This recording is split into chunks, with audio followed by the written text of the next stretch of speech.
តើការបរិភោគអាហារដែលមានរសជាតិប្រៃលើសលប់អាចបណ្ដាលឲ្យកើតជំងឺទឹកនោមប្រៃដែរឬទេ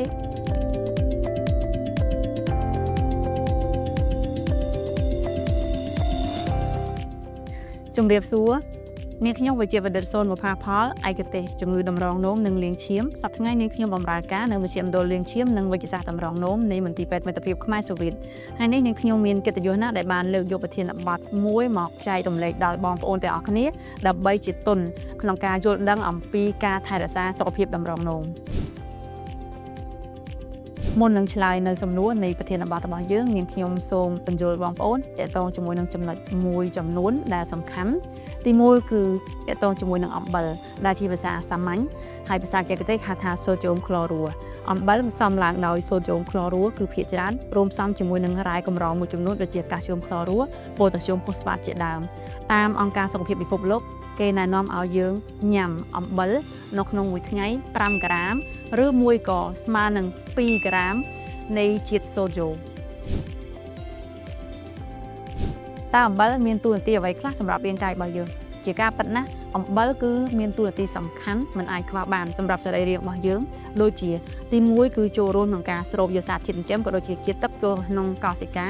ទី2ធ្វើឲ្យសាច់ដុំរបស់យើងកន្ត្រាក់បានល្អជាពិសេសគឺសាច់ដុំបេះដូងទី3គឺវាជួយបញ្ជូនសារបញ្ជូនព័ត៌មានពីសរីរាង្គរបស់យើងទៅកាន់ខួរក្បាលនិងពីខួរក្បាលត្រឡប់ទៅកាន់សរីរាង្គរបស់យើងដើម្បីឆ្លើយតបជាមួយនឹងបរិយាកាសខាងក្រៅហើយនឹងជាចុងក្រោយគឺអំបិលជួយរក្សាលំនឹងជាតិទឹកនៅក្នុងខ្លួនដូចជាសម្ពាធឈាមផងដែរអ្វីក៏តែអំបិលមានសារៈប្រយោជន៍សម្រាប់សរីរាង្គរបស់យើងក៏ប៉ុន្តែបើសិនជាយើងបរិភោគក្នុងបរិមាណមួយដែលលើសលប់មានន័យថាលើសពី5ក្រាមនៃអំបិលក្នុងមួយថ្ងៃវានឹងផ្ដល់ផលវិបាកមួយចំនួនដល់សរីរាង្គរបស់យើងដូចជាវាធ្វើឲ្យមានប្រឈមនៅជំងឺសរសៃឈាមបេះដូងវាធ្វើឲ្យប៉ះពាល់ទៅដល់សរសៃឈាមខួរក្បាលវាធ្វើឲ្យប៉ះពាល់ទៅដល់សរសៃឈាមតម្រងនោមនិងវាអាចធ្វើឲ្យយើងឡើងគីឡូផងដែរក្នុងចំណោមផលវិបាកដែលបានលើកឡើងខាងលើនាងខ្ញុំសូមផ្ដោតយកផលវិបាកដែលតាក់ទងជាមួយនឹងតម្រងនោមមកចែករំលែកជូនបងប្អូនទាំងអស់គ្នាក្នុងនោះនាងខ្ញុំសូមបែងចែកជា2គឺទី1គឺសំដៅទៅលើអ្នកជំងឺដែលមានបញ្ហាតម្រងនោមស្រាច់ដូចជាគាត់មានខ្សោយតម្រងនោមឬមួយក៏គាត់មានជំងឺទឹកនោមប្រៃទី2គឺសំដៅទៅលើអ្នកដែលមិនមានបញ្ហាតម្រងនោម